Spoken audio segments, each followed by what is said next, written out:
Oh man, I don't know how to feel about this series. This series is making me bipolar. It really is. What's up, everybody? It's your boy Infrar-Ed. Welcome to the Scout Reports. Today I bring you an anime review of Bungou Stray Dogs, episode 4. As I was saying in the beginning, I don't know what to expect from this series or what direction it's going in. I mean, you know, episode 1, it was like, okay, it was a good introduction. Episode 2 was straight comedy. Episode 3 was like, man, this is the realness that I've heard about this series. And then you get an episode like today that was just straight fodder. I mean, this episode was complete fodder. I'm just going straight to the gut with this one. This episode was completely pointless. They spent 90% of the episode on comedy and building up this sect of pork mafia called the Black Lizard Group, who literally got ran off panel even. They didn't even have a name tag. I mean, either they're trying to push that the Armed Detective Agency is this good, or these guys just sucked.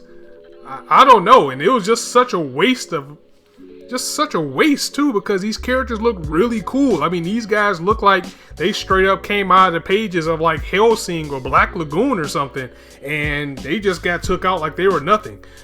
But overall, though, we did get a few things in this episode. As far as we got a little bit more characterization as far as Asushi goes.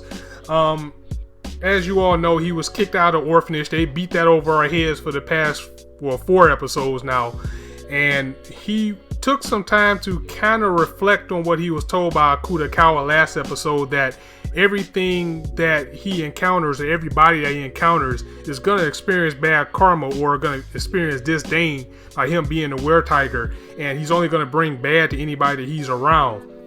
So with that being said, and that on his mind, a little later in the episode, he decides to try to leave the Armed Detective Agency to protect them, because he doesn't want any more trouble to come towards them because of him, especially with him having a $7 billion bounty on his head.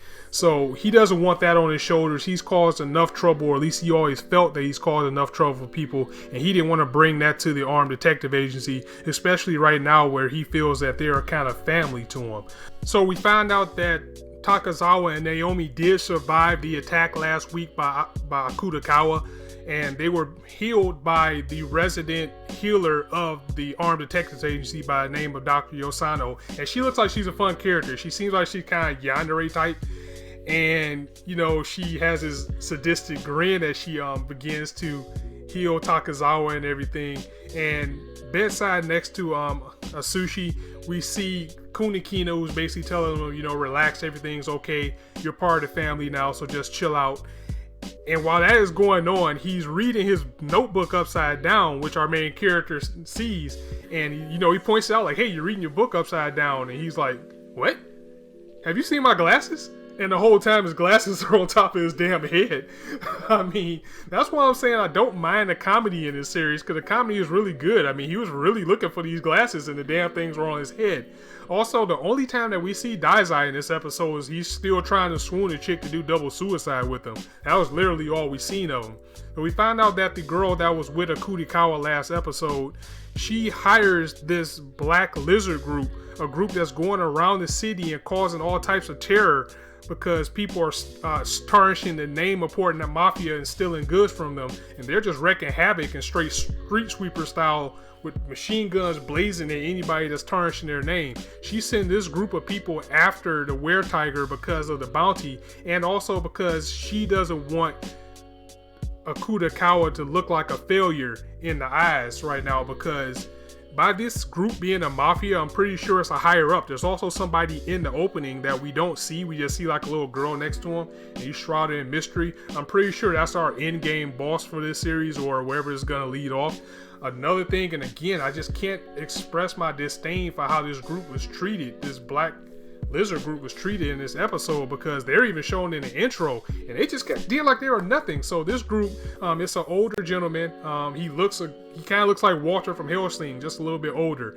And there's a redhead guy, and there's a ninja by the name of Jin. And the older man, his name is Hidorosu, and the red hair guy, his name is it's Takamura, I believe. Again, these guys are done so fast that I don't even remember their names right now. So they're gathered after they're called in to collect the were-tiger, and they just go straight to the D agency to try to take them out, guns are blazing. They open the door, and while that is going on, we see outside that we see Sushi again reflecting on him being at the orphanage and everything, and his decision to leave the agency until he hears a whole bunch of gunfire going on. He runs back to the agency to try to, either help or see what's going on. He gets back, and this Black Lizard group is done, just donezo, on the ground, tapped out. We see a Kunakina just shoulder throwing the guy over, and that was it. And then we get another character who's in the intro that looks like the cowboy kid character, and he pretty much just throws each one of the guys out one by one. He's just like 1, 2, 3, 4, just throwing them out the window, and that literally ends our episode. I mean, there's a couple of little points here and there, but it was really just characterization for our main character. And we also see that Akutagawa, he has a girl hostage. He's holding her prisoner, and by the looks of things, it looks like she's gonna be an agency member, or perhaps she is a member that got kidnapped. We don't know yet. We'll just have to wait to find out. Also, next episode, we're actually gonna get broken off, and we're gonna follow another one of the detective agency members as he's going to try to solve a riddle or a murder mystery. So that should be pretty cool. At this point, I don't expect any big battles or anything in this series until the late episodes, maybe like 8, 9, or 10. I think now we're just going to, just like Joker game, I think they're going to use the rest of the episodes to slowly introduce us to everybody around. And hopefully near the end, we get an overarching story. I don't know, maybe this series has 2 cores and this is just the beginning, and then everything is going to pick up after that. It's really making me want to read the manga though, because I'm just hearing so many good things about this series. But watching the anime, I just don't see it. So that's it. I'm just going to go ahead and wrap it up here because it's not too much I can chew on this episode. This was literally all that happened. So let me know what you think about it in the comments. Did you enjoy this episode? Are you going to stick with it? Are you going to drop this all together? For the sake of reviewing, for the sake of bringing you guys the scoop on this, and because I enjoy doing it, I'm going to stick with it. But it would be probably something that I would have, again, just like I was saying, maybe about Joker game. This, in normal basis, this would be something I would probably wait till it was done to just binge it.